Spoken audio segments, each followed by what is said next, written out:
गर्मी से जलती उस गांव में एक पुराना नीम का पेड़ था और उसके नीचे बैठता था नत्थू मालिश वाला। लोग कहते थे शहर के महंगे डॉक्टर जहां हार मान लेते थे, वहां नत्थू की गर्म हथेलियां आदमी की थकान खींच लेती थी। कोई कमर दर्द लेकर आता, कोई टूटी हुई नींद लेकर, तो कोई जिंदगी का बोझ लेकर। लेकिन धीरे धीरे दूसरों का दर्द दूर करते करते नत्थू के अपने हाथ ही थकने लगे।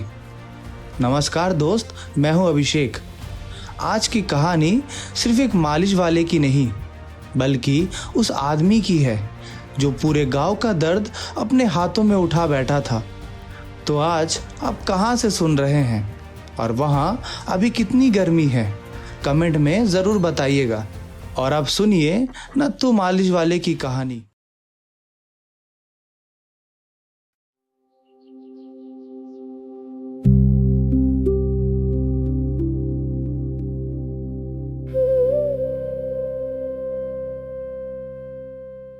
गर्मी का समय था। गांव की गलियां सुबह से ही तपने लगती थी। धूप दीवारों पर ऐसी चढ़ती जैसे आग धीरे धीरे पूरे गांव को घेर रही हो। लोग अपने अपने घरों के दरवाजे आधे बंद रखते, कोई खटिए पर बैठे हाथ पंखा चलाते। बच्चे भी ज्यादा देर बाहर नहीं टिकते। लेकिन गांव के बीचों बीच एक जगह ऐसी थी जहां गर्मी की तीखी धार थोड़ी नरम पड़ जाती थी। वह जगह थी पुराने नीम के पेड़ के नीचे बनी नत्थू मालिश वाले की छोटी सी दुकान। नीम की शाखाएं ऊपर घनी छत जैसे फैली थी। दोपहर की धूप पत्तों के बीच से टकराकर नीचे आती और मिट्टी के चबूतरे पर छोटे छोटे उजाले धब्बे बना देती। चबूतरे पर एक पुरानी लकड़ी की चौकी रखी थी। उसके पास पीतल की छोटी कटोरियां थी और पीछे लकड़ी की तख्ती पर तेल की रंग बिरंगी शीशियां कतार में सजी रहती। लाल तेल, पीला तेल, हरा तेल, काला गाढ़ा तेल, हल्का खुशबूदार तेल और सबसे पीछे रखी एक पुरानी धुंधली शीशी। उस दुकान का मालिक था नत्थू। नत्थू की उम्र 50 के आसपास थी। चेहरा धूप में पका हुआ, आंखें शांत, हाथ मजबूत। वह कम बोलता था, लेकिन आदमी को देखते ही समझ जाता था कि दर्द कहाँ बैठा है। कौन कमर पकड़ के आया है, कौन गर्दन घुमाते हुए, कौन सिर भारी लेकर और कौन सिर्फ जिंदगी से थका हुआ। नत्थू इतने कम दाम में मालिश करता था कि गरीब से गरीब आदमी भी उसके चौकी पर बिना डर बैठ जाता। कई बार कई पैसे कम देते तो वह गिनता भी नहीं था। बस कटोरी उठाकर कहता, दर्द ज्यादा हो तो पैसे बाद में देना। सुबह सुबह पहले झब्बर काका आए, लाठी टिकाते हुए, माथे पर पसीना, चेहरा सिकुड़ा हुआ। आते ही बोले, नत्थू आज कमर ने तो जीना मुश्किल कर दिया रे। नत्थू ने चुपचाप पीतल की कटोरी उठाई। बैठो काका, पहले शरीर को शांत होने दो। पास ही गोपू खड़ा था। वह चाय वाले का 14 साल का लड़का था। रोज नत्थू के दुकान पर आकर कटोरियां साफ करता, पानी भरता और तेल की शीशियां पोंछता। उसकी आंखों में सीखने की चमक रहती। नत्थू ने काले तेल, लहसुन और कपूर वाला तेल कटोरी में डाला, फिर हथेलियों में रगड़ा। तेल गरम हुआ तो उसकी तेज गंध हवा में फैल गई। झब्बर काका चौकी पर लेट गए। नत्थू ने पहले हल्के हाथ से कमर पर तेल फैलाया, फिर अंगूठे से धीरे धीरे दबाव देना शुरू किया। पहले काका चुप रहे, फिर दूसरे दबाव पर उन्होंने दांत भींचे और तीसरे पर आंख बंद करके बोले, बस नत्थू, यही जगह है। नत्थू शांत आवाज में बोला, दर्द जगह पर नहीं काका, आदत में बैठ जाती है। चबूतरे पर बैठे लोग हंस पड़े। काका भी दर्द के बीच मुस्कुरा दिए। धीरे धीरे दुकान पर भीड़ बढ़ने लगी। कोई गर्दन की अकड़न लेकर आया, कोई सिर दर्द लेकर, कोई हाथ पैर की थकान लेकर। गर्मी में शरीर जल्दी टूटता था, पसीना सूखता, नसें तनती और आदमी बेचैन हो जाता। नत्थू हर आदमी के लिए अलग तेल निकालता। कमर के लिए गाढ़ा जड़ी बूटी वाला तेल, गर्दन के लिए तेज गरम वाला तेल, सिर दर्द के लिए ठंडक देने वाला खुशबूदार तेल, बालों के लिए चमेली और नारियल वाला तेल, घुटनों के लिए पुराना काला तेल और बहुत गहरी थकान के लिए वो एक खास पुरानी शीशी जिसके बारे में नत्थू कहता था, इसमें मेरे बाबा का नुस्खा है। गोपू ने एक दिन पूछा था, काका ये सबको क्यों नहीं लगाते? नत्थू ने शीशी को देखते हुए कहा, हर तेल हर आदमी के लिए नहीं होता। कुछ दर्द शरीर के होते हैं, कुछ मन के। गोपू चुप हो गया।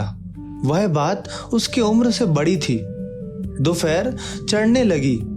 धूप गली में तेज चमक रही थी, लेकिन नीम के नीचे लोग बैठे रहे। किसी ने पंखा झाला, किसी ने पानी पिया, कोई अपनी बारी का इंतजार करने लगा। नत्थू की दुकान सिर्फ मालिश की जगह नहीं थी, वह गांव की गपशप का अड्डा भी थी। कोई राजनीति की बात छोड़ता, कोई महंगाई पर दुख जताता, कोई पुराने दिनों का किस्सा सुनाता और नत्थू सब सुनते हुए अपने हाथ चलाता रहता। तभी राम सेवक आया। उसके कंधे झुके हुए थे, चेहरा पसीने से भरा था। वह चौकी के पास बैठते ही बोला, नत्थू भैया आज तो शरीर अपना नहीं लग रहा। नत्थू ने उसे ध्यान से देखा। दाहिना कंधा ज्यादा बैठा है। राम सेवक हैरान हुआ, बताया भी नहीं और तुमने पकड़ लिया? नत्थू ने पीली शीशी उठाई। शरीर झूठ नहीं बोलता। राम सेवक चौकी पर बैठ गया। नत्थू ने तेल हथेलियों में रगड़ा और उसके कंधे पर दबाव दिया। कुछ ही देर में राम सेवक की आंखें बंद हो गई। उसके चेहरे की खिंचावट धीरे धीरे ढीली पड़ने लगी। उसने लंबी सांस छोड़ी। अब लग रहा है जैसे बोझ उतर गया हो। पास बैठे जब्बर काका बोले, इसीलिए तो कहते हैं शहर की दवाई एक तरफ, नत्थू की हथेली एक तरफ। नत्थू ने कुछ नहीं कहा, वह बस मालिश करता रहा। राम सेवक ने मालिश के बाद पैसे दिए। नत्थू ने आधे लौटा दिए। घर में काम आएगा, उसने कहा। राम सेवक की आंखें झुक गई। वह धन्यवाद भी ठीक से नहीं बोल पाया। शाम की तरफ हरिराम चौधरी का आदमी आया। उसने धीरे से कहा, सेठ जी को गर्दन में बहुत दर्द है। शहर से दवा आई पर आराम नहीं मिला। पूछ रहे थे नत्थू आज घर आ सकता है क्या? चबूतरे पर बैठे लोग एक दूसरे को देखने लगे। बड़े सेठ लोग खुलकर नत्थू के पास कम आते थे, पर दर्द सबको बराबर कर देता था। नत्थू ने शांत होकर पूछा, दर्द अभी भी है? आदमी बोला, बहुत है। नत्थू ने अपनी धुंधली पुरानी शीशी उठाई, कपड़े में बांधी और कहा, चलो दर्द इंतजार करे, ये ठीक नहीं। गोपालू उसे जाते हुए देखता रहा। नीम की छाप में तेल की शीशियां चमक रही थी। पीतल की कटोरियों में दिन भर की चिकनाहट बची थी। पुरानी चौकी खाली थी, लेकिन उस पर जैसे अभी भी लोगों की थकान रखी हुई थी। गांव में यह बात यूं ही मशहूर नहीं थी। अगर शरीर टूट रहा हो या जिंदगी की थकान सिर पर चढ़ गई हो, तो बस एक बार नत्थू से मालिश करवा लो। अगले कई दिनों तक गर्मी और तेज होती चली गई। दोपहर के समय गांव की गलियां लगभग खाली हो जाती। कहीं कहीं कई कुत्ते दीवार की पतली छाया में हाफते दिखाई देते। पुराने घरों की खिड़कियां भीतर से बंद रहती। हवा चलती भी तो गर्म सांस जैसी लगती। लेकिन नीम के नीचे बने नत्थू की छोटी दुकान पर हर दिन लोगों की भीड़ बढ़ती जा रही थी। सुबह से शाम तक चौकी खाली नहीं रहती थी। किसी की कमर दुख रही थी, किसी की गर्दन जकड़ी हुई थी, किसी के पैरों में सूजन थी, और कई लोग ऐसे भी आते थे जिन्हें खुद समझ नहीं आता था कि दर्द शरीर में ज्यादा है या जिंदगी में। नत्थू सबको ध्यान से देखता। उसकी आंखें आदमी का चेहरा पढ़ती थी। कौन रात भर सो नहीं पाया, कौन भीतर ही भीतर परेशान है, कौन सिर्फ थक गया है। वह बिना पूछे बहुत कुछ समझ जाता था। उस दिन दोपहर में नीम के नीचे हल्की भीड़ लगी हुई थी। जब्बर काका चबूतरे के किनारे बैठे पंखा झाल रहे थे। गोपालू पीतल के कटोरिया साफ कर रहा था। सामने चौकी पर एक बूढ़ा आदमी लेटा था। उसकी गर्दन कई दिनों से ठीक से घूम नहीं रही थी। नत्थू ने हरे रंग की शीशी उठाई। गोपालो तुरंत पूछ बैठा, काका ये वाला तेल किसके लिए है? नत्थू ने तेल कटोरी में डालते हुए कहा, ये गर्दन की नसों के लिए है। इसमें जड़ी बूटियां ज्यादा है, गरम भी जल्दी होती है। गोपालू ध्यान से देखने लगा। नत्थू हर तेल अलग तरीके से इस्तेमाल करता था। कई तेल सीधे हथेलियों में रगड़ता, किसी को पहले कटोरी में गरम करता, किसी में कपूर मिलाता, किसी में सूखी पत्तियों का चूरन। उसकी दुकान किसी छोटे बैद खाने जैसी लगती थी। लाल शीशी वाला तेल पुराने दर्द के लिए था, पीला तेल थके कंधों के लिए, हरा तेल गर्दन की अकड़न के लिए, काला गाढ़ा तेल बूढ़ों के घुटनों के लिए, एक हल्का खुशबूदार तेल सिर और बालों के लिए, और सबसे पीछे रखी वह धुंधली शीशी जिसे नत्थू बहुत कम निकालता था। बूढ़े आदमी की मालिश करते करते नत्थू ने उसके गर्दन के नीचे अंगूठा दबाया। बूढ़ा आदमी दर्द से चिल्लाया, धीरे बेटा। नत्थू बोला, दर्द निकलेगा तो आवाज करेगा। झब्बर काका हंस पड़े। अरे नत्थू की दुकान पर आदमी रो भी ले तो शर्म नहीं लगती। सभी मुस्कुरा दिए। तभी चबूतरे के पास ढोलक की हल्की आवाज सुनाई दी। राजलाला आ रहा था। उसके कंधे पर पुरानी ढोलक लटकी थी, माथे पर लाल गमछा बंधा था। आते ही उसने जोर से कहा, अरे ओ नत्थू, पहले मेरी गर्दन सीधी कर दे, फिर शाम को बारात में ढोलक बजाऊंगा। गोपू हंस पड़ा। राजलाला भैया, तुम तो रोज ही टूटे हुए आते हो। राजलाला चौकी के पास बैठ गया। अरे भैया, शादी ब्याह में रात भर ढोलक बजाऊंगा तो शरीर भी बोलेगा। नत्थू ने उसकी गर्दन को हाथ से दबा कर देखा। आज ज्यादा दर्द है? हाँ, राजलाला बोला। कल रात एक बारात में इतना बजाया कि हाथ भी सुन पड़ गए। नत्थू ने पीली शीशी निकाली। आज गरम तेल लगेगा। राजलाला चौकी पर बैठ गया। जैसे ही नत्थू ने उसकी गर्दन और कंधों पर तेल लगाया, राजलाला ने आंखें बंद कर ली। बारे, वह लंबी सांस लेकर बोला, तेरे हाथ में सच में जादू है। झब्बर काका ने तुरंत कहा, जादू नहीं रे, बरसों का भरोसा है। दोपहर की गर्म हवा चबूतरे तक आकर धीमी पड़ जाती थी। ऊपर नीम की पत्तियां हिलती रहती। तेल की गंध, लोगों की बातें, पीतल की कटोरियों की हल्की खनक और बीच बीच में उठती दर्द की आवाजें सब मिलकर उस जगह को अलग बना देती थी। इसी बीच हरिराम चौधरी पहली बार खुद नत्थू के दुकान पर आया। गांव में उसका बड़ा नाम था। पक्के घर, पैसा, नौकर, सब कुछ था उसके पास। लेकिन उस दिन उसका चेहरा थका हुआ लग रहा था। गर्दन अकड़ी हुई थी और आंखों के नीचे काले घेरे थे। चबूतरे पर बैठे लोग थोड़े खिसक गए।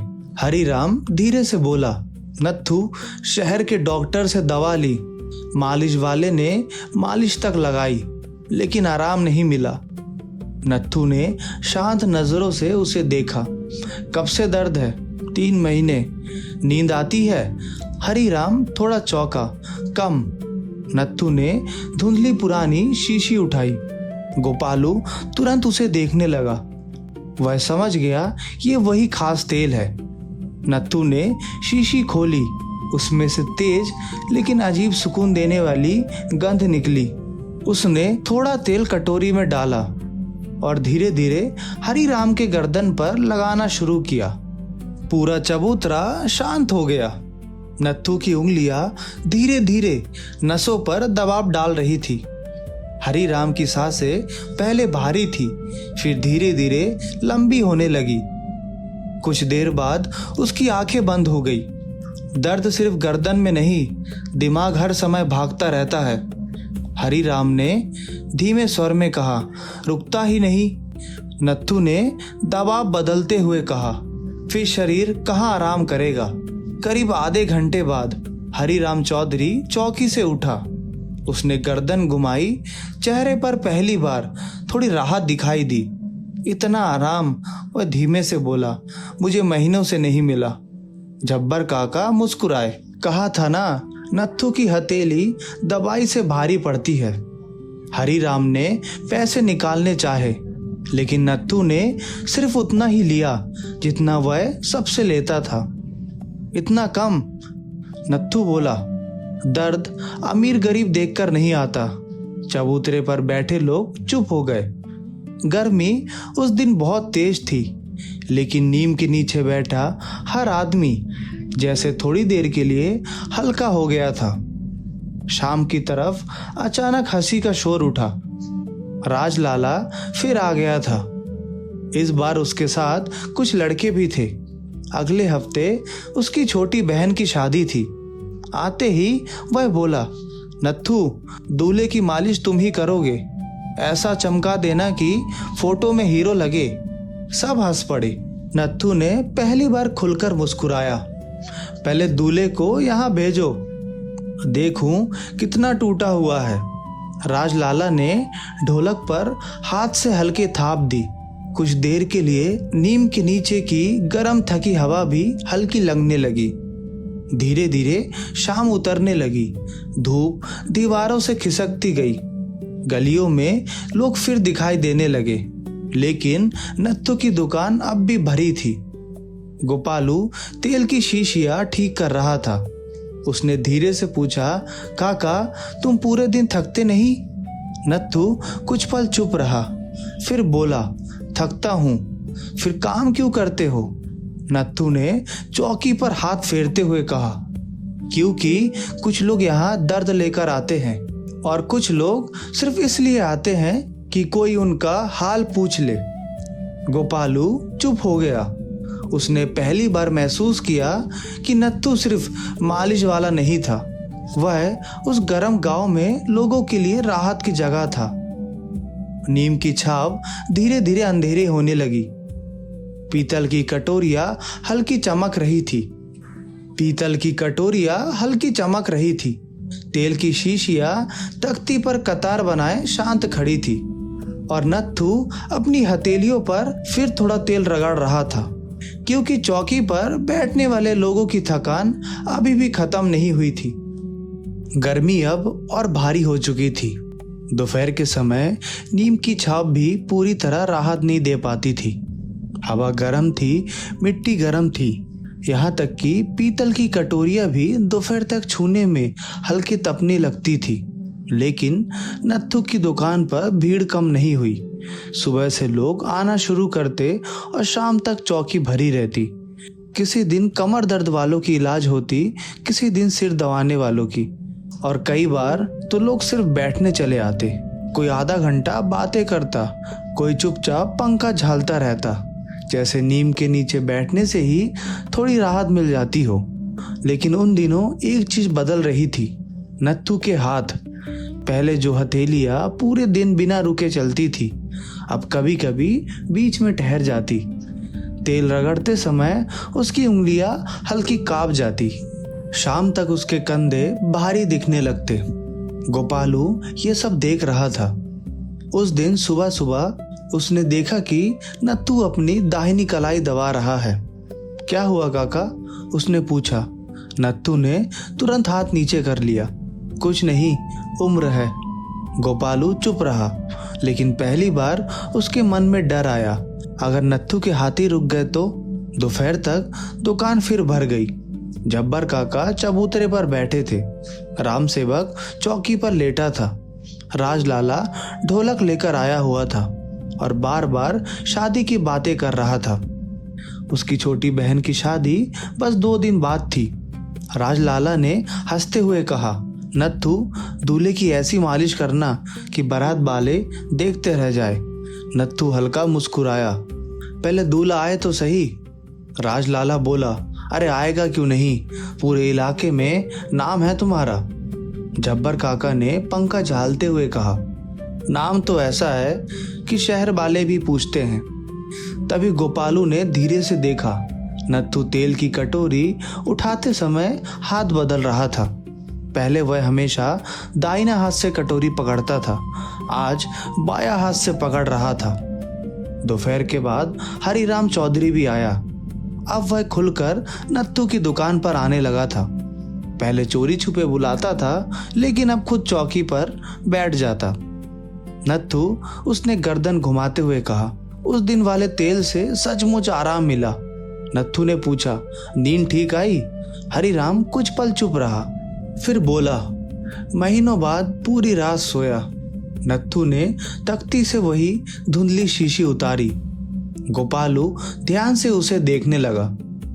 नत्थू उस शीशी को बहुत कम इस्तेमाल करता था और जब भी करता था तो उसके हाथों का तरीका भी बदल जाता था। दबाव धीमा हो जाता, जैसे वह सिर्फ नसों पर नहीं, आदमी की थकान पर काम कर रहा हो। हरिराम चौधरी चौकी पर बैठा रहा और बाकी लोग चुपचाप देखते रहे। कुछ देर बाद हरिराम ने आंखें बंद करके लंबी सांस ली। अजीब बात है, वह बोला, शहर में महीनों लग गए, दवाई खाई, लेकिन आराम यही मिलता है। जब्बर काका तुरंत बोले, क्योंकि वहां इलाज मिलता है, यहाँ अपनापन। चबूतरे पर बैठे लोग मुस्कुरा दिए, लेकिन उसी समय नत्थू ने हल्का सा चेहरा सिकोड़ लिया। उसके कलाई में फिर दर्द उठा था। उसने बिना किसी को दिखाए हाथ दबाए और मालिश जारी रखी। शाम के करीब दूल्हा आया। राजलाला उसके साथ था। पीछे 4-5 लड़के हंसते हुए चले आ रहे थे। दूल्हा दुबला पतला लड़का था। चेहरे पर घबराहट साफ दिखाई दे रही थी।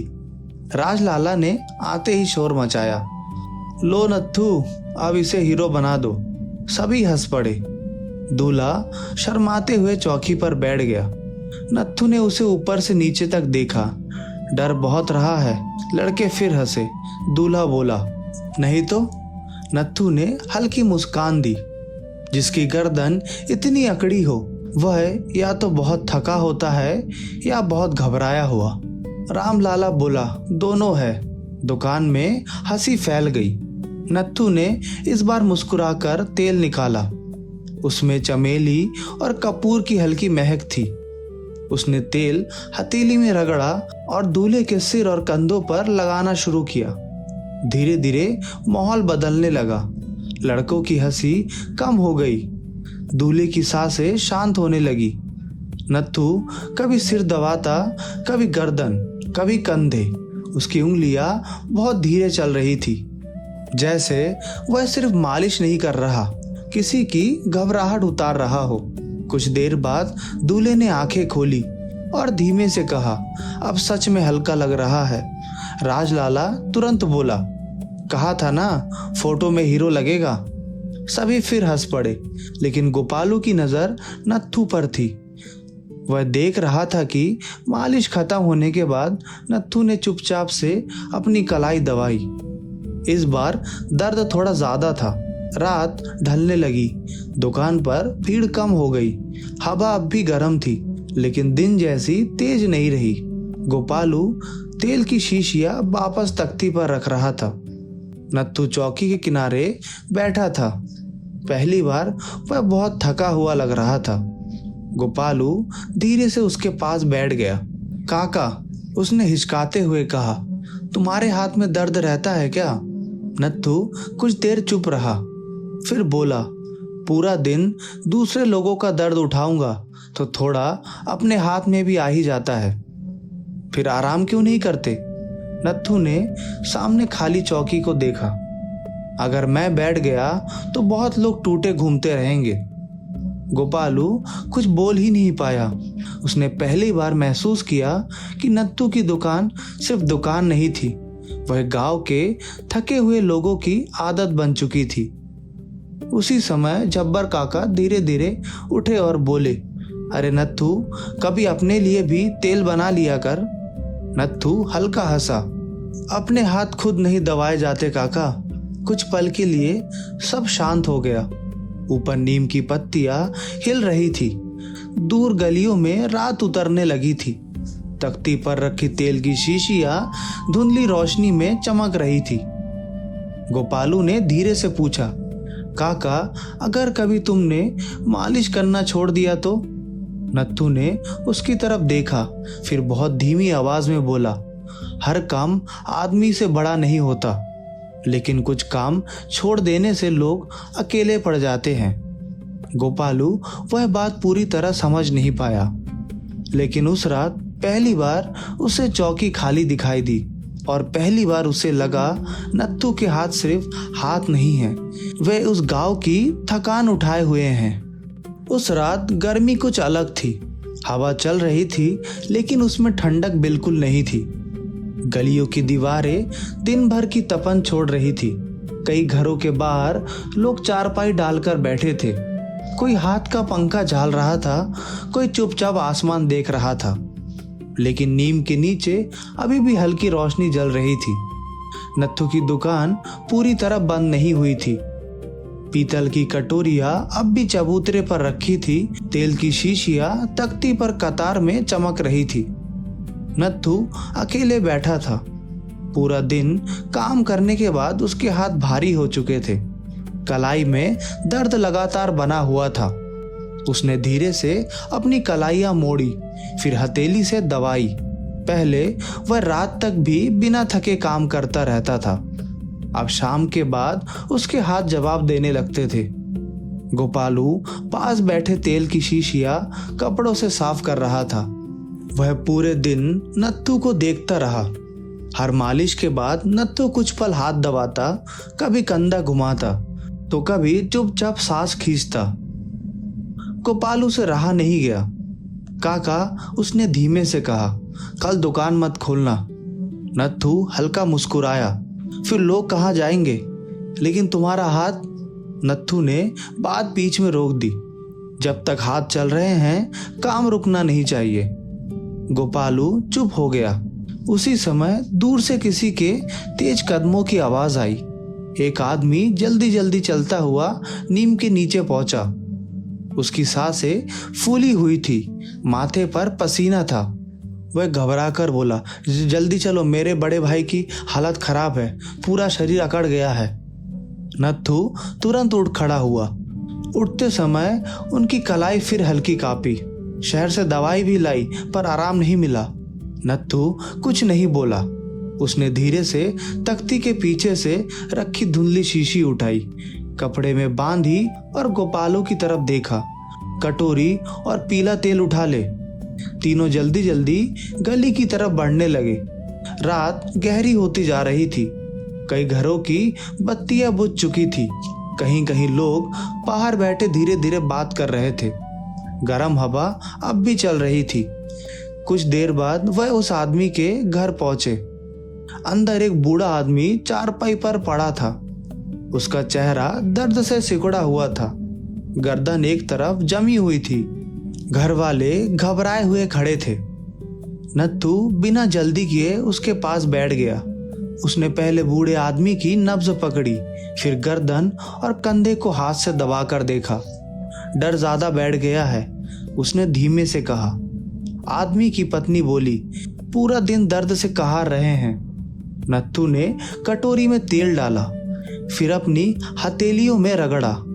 इस बार उसकी हर हरकत थोड़ी धीमी थी, लेकिन हाथों की गर्माहट वैसी ही थी। उसने बूढ़े आदमी के कंधे पर धीरे धीरे दबाव देना शुरू किया। कमरे में पूरी खामोशी थी, सिर्फ तेल रगड़ने की आवाज सुनाई दे रही थी। कुछ मिनट बाद बूढ़ी आदमी की सांसें थोड़ी लंबी होने लगी। उसके चेहरे की जकड़न हल्की कम हुई। नत्थू ने गर्दन के नीचे अंगूठा दबाया।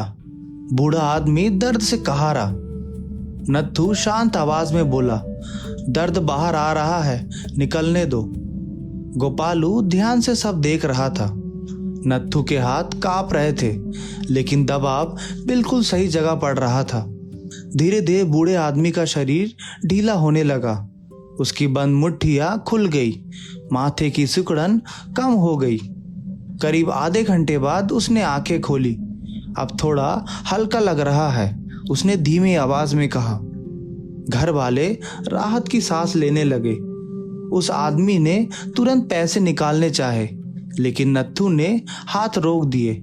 सुबह देखेंगे, उसने कहा, लेकिन अभी इन्हें आराम करने दो। नत्थू उठने लगा, तभी उसकी कलाई में तेज दर्द उठा। इस बार वह चेहरा छुपा नहीं पाया। गोपालू तुरंत पास आया। काका। नत्थू ने खुद को संभाला। कुछ नहीं, लेकिन गोपालू समझ चुका था। वापसी में रात और शांत हो चुकी थी। गलियां लगभग खाली थी। दूर कहीं एक पुराना पंखा चरमराने की आवाज निकाल रहा था। नीम के नीचे पहुंचकर नत्थू धीरे से चौकी पर बैठ गया। उसने पहली बार लंबी थकी हुई सांस ली। गोपालू उसके सामने खड़ा रहा, फिर धीरे से बोला, काका अब बस करो। नत्थू ने ऊपर नीम की शाखाओं की तरफ देखा। बस करना इतना आसान नहीं होता, लेकिन दर्द बढ़ रहा है।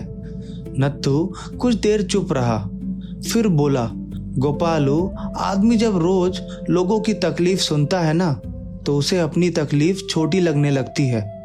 गोपालू की आंखें भर आई। उसने धीमे से पूछा, अगर एक दिन तुम यहाँ नहीं बैठे तो? नत्थू ने चौकी पर हाथ फेरा। फिर कोई और बैठेगा। कौन? नत्थू ने पहली बार उसके तरफ ध्यान से देखा। शायद तू। गोपालू चौंक गया। मैं? नत्थू हल्का मुस्कुराया। तू इतने दिनों से सिर्फ देख नहीं रहा, सीख भी रहा है। गोपालू कुछ बोल नहीं पाया। उसकी नजर तख्ती पर रखे तेल की शीशियों पर गई। लाल, पीली, हरी, काली, और सबसे पीछे वह धुंधली शीशी। नत्थू ने धीरे से कहा, तेल लगाना आसान है, लेकिन आदमी का दर्द समझना मुश्किल। अगली सुबह जब लोग नीम के नीचे पहुंचे, तो नत्थू पहले से चौकी पर बैठा मिला, लेकिन आज कुछ अलग था। गोपालू उसके बगल में बैठा कटोरी पकड़ रहा था। नत्थू धीरे धीरे उसे समझा रहा था। तेल पहले हथेली में गरम करते हैं, फिर नस पकड़ते हैं। झब्बर काका मुस्कुराए। अच्छा, अब छोटा नत्थू तैयार हो रहा है क्या? सब हल्का हंस पड़े। नत्थू ने कुछ नहीं कहा। उसने बस अपनी हथेली में थोड़ा तेल लिया और अगले आदमी के कंधे पर धीरे धीरे मलने लगा। नीम की छाप वैसी ही थी, पुरानी चौकी वैसी ही थी, पीतल की कटोरियां वैसी ही थी, और लोगों की थकान भी वैसी ही थी। बस फर्क इतना था कि अब गोपालू भी समझने लगा था। नत्थू सिर्फ मालिश नहीं करता, वह लोगों के भीतर जमा भारीपन थोड़ा हल्का कर देता है। और शायद इसी वजह से पूरे इलाके में एक बात मशहूर थी, अगर शरीर टूट रहा हो या जिंदगी की थकान सिर पर चढ़ गई हो, तो बस एक बार नत्थू से मालिश करवा लो।